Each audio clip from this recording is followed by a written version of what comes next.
হাসছে গোপাল, হাসছে গোপাল। যুগের পরে যুগ কেটে যায়, মানুষ তাকে ভোলে না। যুগের পরে যুগ কেটে যায়, মানুষ তাকে ভোলে না।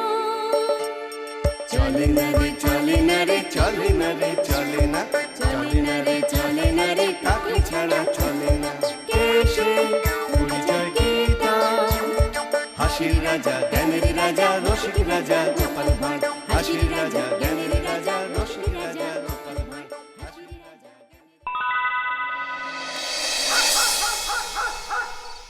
উফ, পৌষ মাস পড়ে গেল, সবই আছে কিন্তু কিছু একটা নেই, কিছু একটা নেই মনে হচ্ছে। কিন্তু কি যে নেই সেটাই তো বুঝতে পারছি না।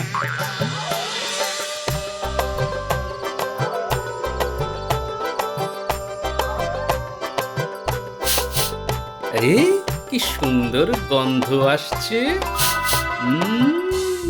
এই দেখ পুটি, একে বলে খোল। এটা চালের গুঁড়ি দিয়ে মাখতে হয়। হ্যাঁ, এই পুটটা এই খোলের মধ্যে, খোলটা এইভাবে বন্ধ করে দিলেই হয়ে গেল পিঠে। উফ, গিন্নি তুমি কি করেছো? আমি তখন থেকে ভেবেই চলেছি কি যেন একটা নেই, কি যেন একটা নেই, আর অমনি তুমি পিঠে বানাতে শুরু করেছো। দাদুর মনের কথা দিদা মুখে এনে দিয়েছে। উফ, ভালোই হলো, আজকে সন্ধেবেলাটা জমে যাবে। না না না না, অত পেট ভরার মতন জমবে না। যা জমজমাট ব্যাপার না, সব ওই পৌষ সংক্রান্তির দিন হবে গো। হ্যাঁ,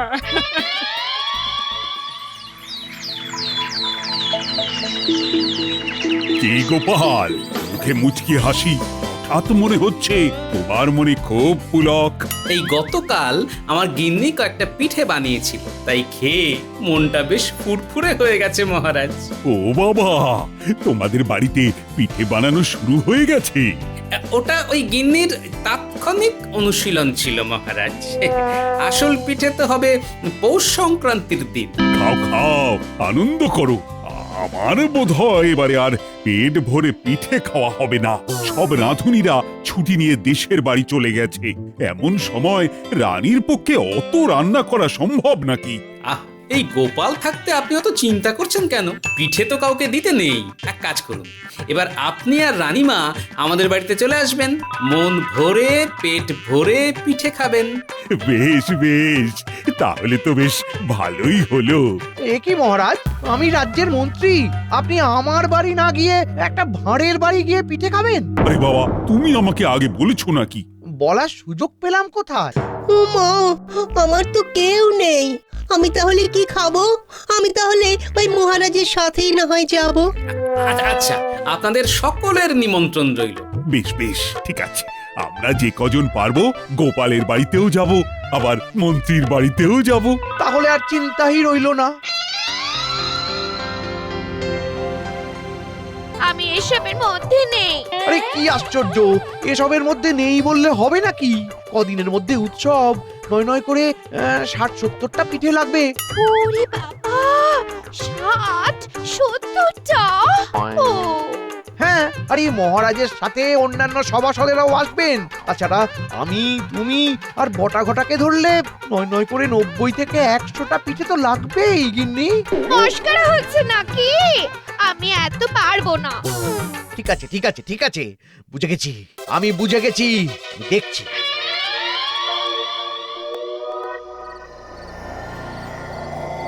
তাহলে বুঝতে পারলি তো কি করতে হবে? আমরা পিঠে বানাবো।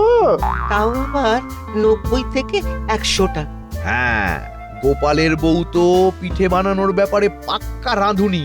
ওর থেকেও ভালো পিঠে তোদের বানাতে হবে। সে না হয় বানালাম, কিন্তু তার বদলে আমরা কি পাবো? তোদের যা লাগবে আমি দিয়ে দেবো, আমাকে উদ্ধার কর। আরে ঘটা, অর্থের লোভে কথা তো দিয়ে দিলাম আমরা পিঠে বানিয়ে দেব, কিন্তু কি করে বানাবো আমরা তো কিছু জানি না। ইচ্ছে যখন আছে তখন উপায় একটা হবেই।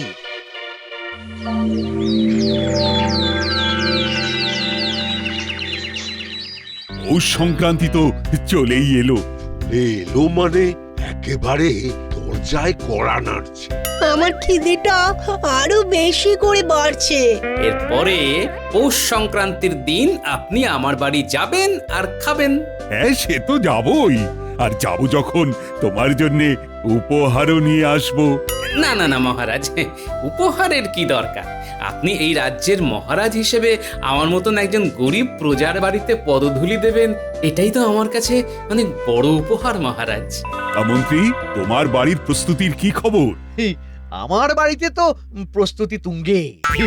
আর আমার বাড়িতে আপনি উপহার নিয়ে আসবেন, হাজার হোক আপনি মহারাজ বলে কথা। একজন রাজা বিনামূল্যে কারোর বাড়িতে খেয়ে আসবে, সেটা সমাজের চোখে খারাপ দেখায় না মহারাজ, তাই না? ঠিক আছে, ঠিক আছে। আসলে আমার মনে লোভ নেই, কিন্তু আমি আপনার অসম্মানও করতে চাই না, তাই আর কি।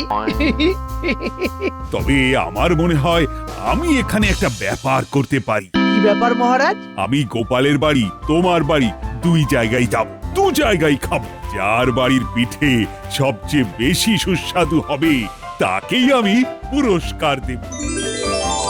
কি হবে রে ঘটা, কথা তো দিয়ে দিলাম। সেদ্ধ পিঠে, ভাপা পিঠে, পুলি পিঠে, পাটি সাপটা, কি করে কি হবে? কার কাছে এই পিঠে বানানোর পদ্ধতি জিজ্ঞাসা করব বলতো? মন্ত্রী মশাই তো সেদিন বলেছিলেন গোপালের বউ এই ব্যাপারে পাক্কা রাঁধুনি। চল তাহলে একবার উঁকি চুকি মেরে দেখেই আসি গোপালের বাড়িতে প্রস্তুতি কত দূর।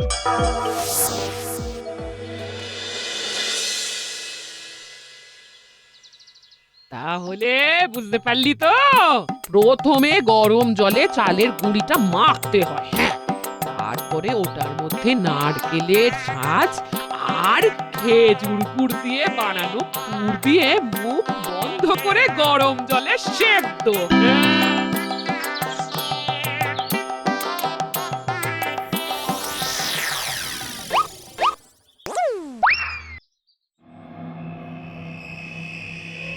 ঠিক সময়ে উঁকি দিয়েছি। হ্যাঁ, যা চিন্তা ছিল সব কেটে গেল।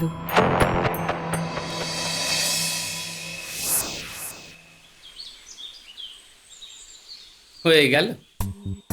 তুমি একটু আগে পুঁটিদের সাথে কি বিষয়ে আলোচনা করছিলে? এই ওদেরকে সব রকম পিঠে বানানোর পদ্ধতি বলছিলাম। ওরা বায়না ধরেছিল যে ওরাও বাড়িতে নাকি পিঠে বানাবে। হ্যাঁ। ব্যাস, ওদের সাথে সাথে মন্ত্রীমশাইও জেনে গেলেন। একটু আগে বটা আর ঘটা দুজনে উঁকি দিচ্ছিল, আর ওরা সব শুনে নিল। এবার ওরা নিশ্চয়ই এটা গিয়ে মন্ত্রীমশাইকে বলবে। তাতে কি হবে শুনি? আরে বাবা, আগামী পরশুই তো পৌষ পার্বণ। সেদিন সন্ধেবেলা মহারাজ প্রথমে সদল বলে আমাদের বাড়িতে পিঠে খেতে আসবেন, আর তারপরে যাবেন মন্ত্রীমশাইয়ের বাড়িতে। সে তো জানি, কিন্তু বটা ঘটার উঁকি দেওয়ার সাথে কি সম্পর্ক? হ্যাঁ? আরে বাবা, মহারাজ পিঠে খেয়ে দেখবেন, আর যার বাড়ির পিঠে বেশি ভালো লাগবে তাকে উনি পুরস্কার দেবেন। ও মা গো, এ তাহলে তো খুব যত্ন নিয়ে বানাতে হবে গো। হ্যাঁ, আর কি হবে, এখন তো তোমার বানানোর পদ্ধতি বটা ঘটা জেনে গেছে। আমি যতদূর জানি মন্ত্রীমশাইয়ের গিন্নি তো এসব পিঠে পুলির পও জানেন না, আর ওনার বাড়িতে এখন কোনো রাঁধুনিও নেই। তাই বড়টা কাকা আর ঘটা কাকাকে নিশ্চয়ই দায়িত্ব দিয়েছে পিঠে বানানোর। একদম, এটাই হতে হবে। দেখি, আমাকেই কিছু একটা করতে হবে, বুঝলি? কি করবে গোপাল দাদু? শোন, আমি আচ্ছা দাদু, কোনো চিন্তা করো না, আমরা সব সামলে দেব।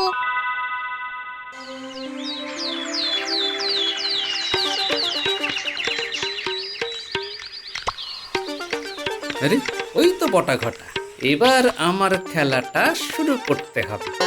আরে বটা ঘটা যে, তা হঠাৎ বাজার থেকে গুড় নারকল নিয়ে ফিরছিস যে? ওই মন্ত্রী মশাইয়ের বাড়িতে পিঠে রান্না করতে ইয়ে না মানে, হ্যাঁ মানে পিঠে খেতে যাব, তাই জোগাড় যন্ত্র। তা হঠাৎ রান্না করতে বলছিলি কেন? না না, রান্না করতে না, রান্না করা পিঠে খেতে যাব। জিভের দোষ, জিভের দোষ, আমাদের না, জিভের দোষ। তাই পিঠে বানানো কিন্তু বেশ যজ্ঞের কাজ, বুঝলি? খুব যত্ন নিয়ে বানাতে হয়, জানিস তো? হ্যাঁ হ্যাঁ জানি, মানে খুব জানি। আরে আর বলিস না, কালকে তো একটা ঘটনা ঘটে গেছে। ঘটনা? কি ঘটনা? আরে কালকে দুপুরবেলা তো আমার নাতি নাতনিগুলো ওদের দিদাকে খুব বায়না করছিল, দিদা দিদা পিঠে বানানো শিখবো, শেখাও শেখাও। তা শেখালো? সে যা শিখিয়েছে আমার গিন্নি তো জানিস আমার মতোই ভার। ওদেরকে মন গড়া উল্টো পাল্টা পিঠে বানানোর পদ্ধতি বলেছে, আর সব পিঠেই ইটের মতন একেবারে শক্ত হয়ে গেছে। হ্যাঁ রে, কি বলবো, কি কাণ্ড। এখন চলি রে, রাত সবাই যেতে হবে। এই ঘটনা এবার কি হবে? আমরাও তো গোপালের গিন্নির কাছ থেকে শুনলাম।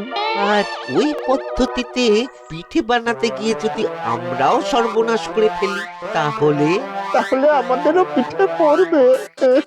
চল এখন বরং এই গুড় আর নারকল মন্ত্রীমশাইয়ের বাড়িতে রেখে অন্য কোথাও যাই। চল চল। ঠিক বলেছিস, কিন্তু গোপালের গিন্নির চেয়ে ভালো পিঠে কার কাছে বানানো শিখবো বলতো? সেটা ভাবনার বিষয়। চল এখন। বটা কাকা, ঘটা কাকা, চলে কোথায়? ভালো আছো তো? এই তো। তা তোরা কেমন আছিস? গতকাল খারাপ ছিলাম, কিন্তু আজ ভালো আছি। কেন, গতকাল কি হয়েছিল? আর বলো না, আমাদের দিদার কাছে গিয়েছিলাম ওই পিঠে বানানো শিখতে। কোন দিদা? গোপাল দাদুর বউ, চেনো না নাকি? ও তো কি হয়েছে? দিদা মজা করে কি সব ছাই পাঁচ পিঠে বানানোর পদ্ধতি বলে দিয়েছিলাম। আমাদের পিঠে তো পুড়ে ইট হয়ে গেছিল। তারপর আবার রাতে দিদার সাথে তুমুল অশান্তি হলো। তখন দিদা আমাদের বলল কি করে ওই ভিন্ন ভিন্ন রকমের পিঠে বানাতে হয়। সেই পিঠে আবার কালকে রাত্রে বানিয়েছি। আহ, কি স্বাদ! এত খেয়েছি যে কি বলবো। এখন একটু ওই হাঁটতে বেরিয়েছি হজম করার জন্যে। কি করে বানালি? বল বল বল দেখি, বল। ঠিক আছে, তোমরা জানতে চাইছো, তোমাদের বলবো, কিন্তু আমাদেরও খাওয়াতে হবে। ঠিক আছে। শোনো, পিঠে বানানোর জন্য অনেক জিনিসপত্র লাগবে, যেমন গন্ধরাজ লেবু, পাতি লেবু, নিমের রস। পিঠের মধ্যে লেবু, আবার নিম পাতা? নিম পাতা তো তেতো। হ্যাঁ, যা খেতে হয় না, আহা, টক আর তেতো এক অভূতপূর্ব সংমিশ্রণ। একদম যাকে বলে ওই জিভে জল আনা স্বাদ গো, জিভে জল আনা স্বাদ। টপা টপ সব খাবে, কিছুই যাবে না বাদ। তা কিভাবে বানাবো? প্রথমে চালের গুঁড়ির ময়ামটা 2 রকম লেবুর রস দিয়ে ভালো করে মাখতে হবে। জল কম, লেবুর রস বেশি। তারপর নারকল কুড়ো আর গুড়ের সাথে নিম পাতার রস দিয়ে ভালো করে ছেই বানাতে হবে পুরের জন্য। বাবা বাবা, এসব তো জীবনে শুনিনি। খেতে যা হবে না, দুর্দান্ত। এই পিঠের নাম হলো গন্ধরাজ পিঠে। এরপরে আরেকটা পিঠে হবে, যেটার ময়ামটা মাখতে হবে নুন আর গোলমরিচ গুঁড়ো দিয়ে, আর প্রলেপের ওপরে দিতে হবে কুচো কুচো কাঁচা লঙ্কা। আচ্ছা, এই দুটোই? না, আরো আছে, কিন্তু সেগুলো জানার জন্য আমাদের ভোলা ময়রার দোকান থেকে রসগোল্লা খাওয়াতে হবে। বেশ বেশ, ঠিক আছে, চল তাহলে।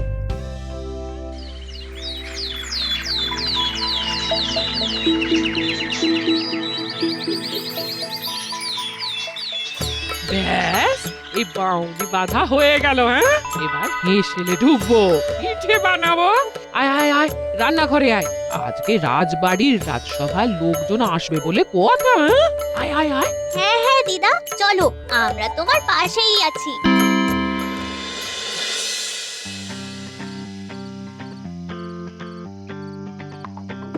গোপাল, আমরা চলে এসেছি। এই তো মহারাজ, আসুন আসুন, কি সৌভাগ্য, রানীমাও এসেছেন। আপনারা সবাই আসুন।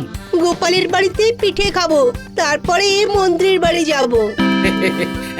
আসুন, আপনারা ঘরে আসুন।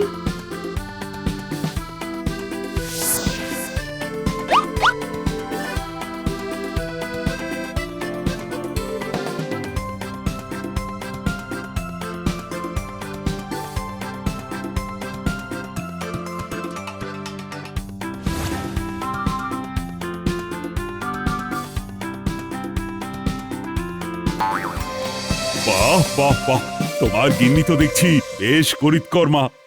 হ্যাঁ হ্যাঁ হ্যাঁ, তাহলে আর দেরি কেন করছেন? খাওয়া দাওয়া শুরু করুন। বাহ, পিঠেটা তো বেশ খেতে। উহ, দারুণ দারুণ, মন প্রাণ একেবারে জুড়িয়ে যাচ্ছে। দুধ পুলি পাটিসাপটা সব আছে, মন ভরে খান। মন ভরে খাচ্ছি, কিন্তু পেট ভরে তো আর খাওয়া যাবে না। ওদিকে আবার মন্ত্রীর বাড়িতেও তো যেতে হবে। হ্যাঁ, কিন্তু মন্ত্রীমশাই কেমন বানাবেন না বানাবেন কিভাবে জানেন? আমার নিজের গিন্নি বলে বলছি না, আমার গিন্নির হাতের রান্না কিন্তু দারুণ। সত্যি আমাদের রাজবাড়ির রাঁধুনিও এত সুন্দর পিঠে বানায় না, অসাধারণ। উফ, কি তুলতুলে, কি নরম, দুধ পুলিটা একটু গরম।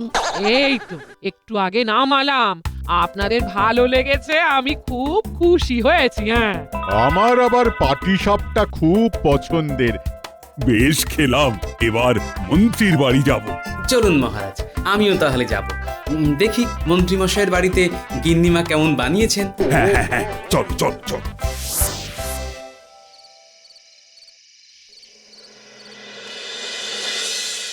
এই বটাঘটা, মহারাজ আর বাকি সভাসদদের তো আসার সময় হয়ে গেল রে। আপনি কোনো চিন্তা করবেন না মন্ত্রী মশাই, যা পিঠে বানিয়েছেন না সবাই চমকে চমচম হয়ে যাবেন।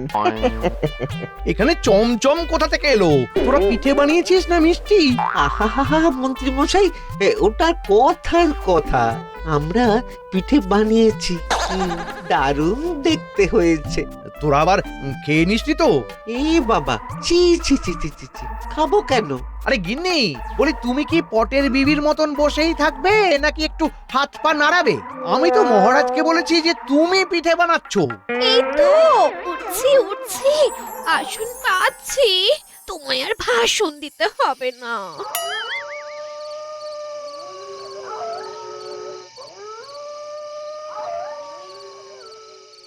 মন্ত্রী, চলে এলাম। হ্যাঁ, আসুন আসুন মহারাজ, আসুন। আমিও চলে এলাম মন্ত্রীমশাই। হ্যাঁ, এসো এসো গোপাল, এসো।